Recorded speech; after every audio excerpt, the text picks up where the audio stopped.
Welcome back to The Explainer. Today, we're setting the stage for a truly cinematic mythological epic, the tale of two sacrifices. We are going to look at two unbelievable, literally universe-altering acts that resulted in the creation of some of the most legendary artifacts ever known. So buckle up, because the ancient stories we're about to decode today are going to absolutely blow your mind. Okay, let's dive right into this. How exactly did a demon's bones become the world's first diamonds? It's a wild thought, right? Well, to really understand this, we have to drop directly into a time of massive cosmic war. The demonic race, known as the Asuras, had just completely routed the gods. They drove them right out of their heavenly abode, Swargaloka. Imagine the gods, led by Indra, standing helplessly by the gates of heaven, just simmering with shame, having lost their entire realm to an invincible Asura named Bala. Now, what is absolutely fascinating about our conqueror here is his massive contradiction.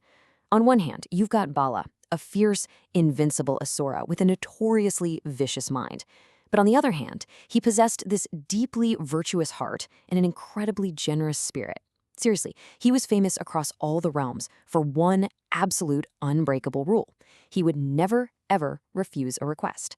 And it's exactly this deep internal contradiction that sets the stage for everything that follows. And this brings us to the pivotal moment. Bala is standing there, right in the middle of all these defeated gods, and he casually announces his continued generosity. He says, "You can always count on my cooperation whenever you perform a yagna."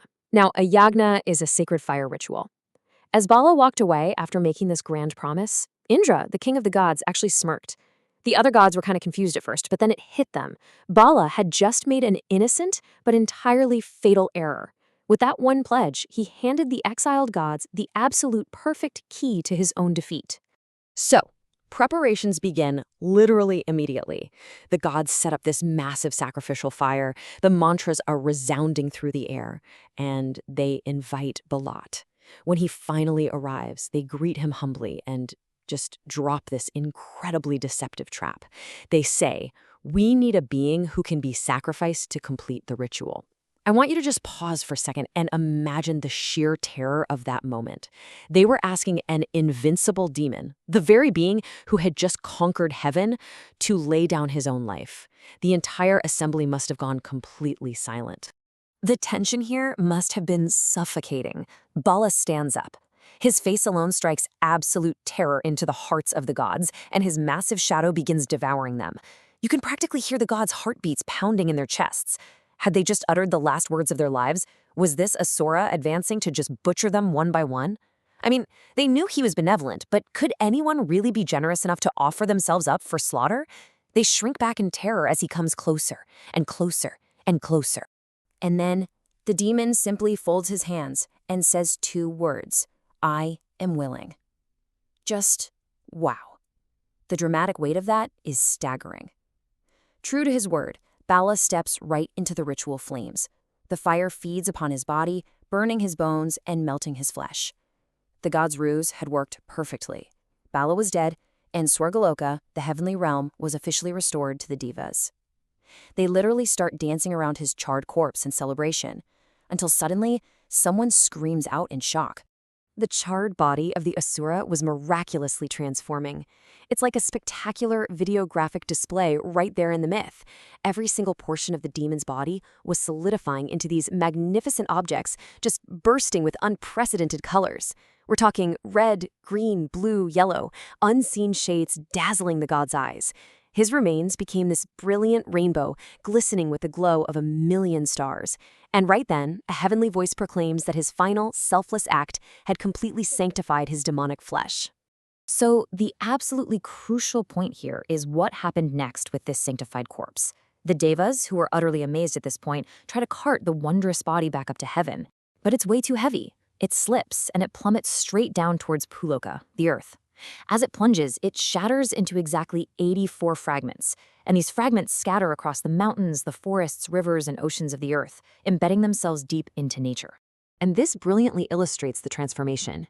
Out of those 84 pieces, 21 emerged as brilliant jewels, and that includes the top 9, the Navaratnas, literally the most precious gems on earth. Get this, his bones became diamonds, his bile became emeralds, his blood turned into rubies, and his eyes into sapphires.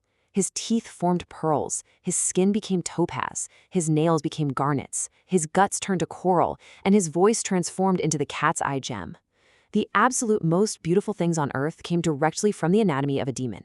It's incredible. But the story doesn't end there, because unfortunately, not every demon out there was as benevolent as Bala. The ongoing demon wars continued to just ravage the universe. Most Asaras were out there afflicting gods, slaying humans, and spreading darkness everywhere. The Devas pleaded with Lord Vishnu, the preserver of the universe, to save them. But Vishnu was exhausted from the endless chaos. Preservation had become a tad heavy for those blue shoulders. He realized he needed some extremely radical measures to turn the tide. Let's move on and see how this builds into our second great sacrifice. Vishnu actually journeys deep into the wilderness to invoke Shiva, Mahadeva, the destroyer, and his daily ritual was grueling. First, he had to sculpt a lingam from the earth. Second, he chanted the 1,000 names of Shiva. And third, for every single name uttered, he perfectly placed exactly one lotus flower, 1,000 lotuses, every single day. Years came and went in this intense, unwavering austerity. Now, Shiva was deeply touched by this incredible display of devotion. He was literally just about to manifest himself and answer Vishnu's prayers, but he decides to test the preserver one final time. In a moment of incredibly high suspense, right as Vishnu is anointing the lingam, Shiva reaches out invisibly and steals a single lotus from the pile. When Vishnu reaches the end of his chanting, he looks down and counts the flowers. 999. Oh man, the dread that must have washed over him in that exact moment is unimaginable. He searched everywhere, but the lotus was gone. Vishnu knew the harsh rules of divine rituals. Missing even a single flower meant the entire ritual was incomplete. All those years of intense, grueling austerity were about to amount to absolutely nothing. I just want to pause right here and ask you, was Hari, that's Vishnu, actually going to fail before Hara, which is Shiva? Think about the massive, universe-ending stakes here. The universe is actively being ripped apart by demons, Vishnu is completely exhausted, and his one and only chance at securing the power to save creation is about to fail over a single missing flower. He had to think fast. As Vishnu is sitting there agonizing over this failure, a sudden realization hits him. While chanting the 1,000 names of Shiva, he remembered his own beautiful names given to him by his devotees. Names like Kamalanayana, which literally translates to the lotus-eyed one. His eyes were celebrated across the entire universe for resembling magnificent lotus flowers. And in that moment, a joyous yet radically brutal solution presented itself. If his eye resembled a lotus, then surely it could serve as the final offering. And so creation watched as Vishnu literally plucked out his own eye. Without a second of hesitation, he placed his bleeding eye onto the lingam as the 1,000th lotus. It glinted there on top of all the flowers, flushed with the dew of pure devotion. And honestly, it was far more resplendent than any jewel ever generated by Bala. Instantly, Shiva appears. He heals Vishnu's eye right then and there, completely moved by this ultimate sacrifice from the preserver. Knowing exactly what Vishnu needed to defeat the demons, Shiva gifts him the Sudarshana Chakra. This thing is a glorious golden disc with 2 concentric circles spinning in opposite directions, and it is entirely bound to Vishnu's will. It becomes the universe's only mobile weapon, specifically designed to combat absolute chaos. And let me tell you, the mechanical power of this weapon is truly terrifying. The outer edge of the chakra carries exactly 108 serrated edges. Once thrown, it actively seeks out its target, destroys it with those razor-sharp teeth, and then flies right back to Vishnu's hand. It was the ultimate divine technology, granted only because Vishnu was willing to sacrifice a literal part of himself to complete his devotion. When Vishnu asked what this incredible weapon should be called, Shiva named it Sudarshana, which translates to virtuous vision. Shiva actually touched his own eyes as he said it, permanently honoring the beautiful and brutal sacrifice of Vishnu's eye. The weapon that would go on to preserve the universe was forever tied to the selfless vision of the god who wielded it.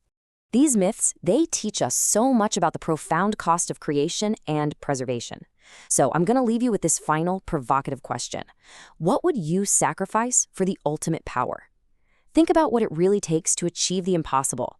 Thank you so much for joining me on this incredible visual explainer through mythology, and keep questioning the epic stories that shape our world.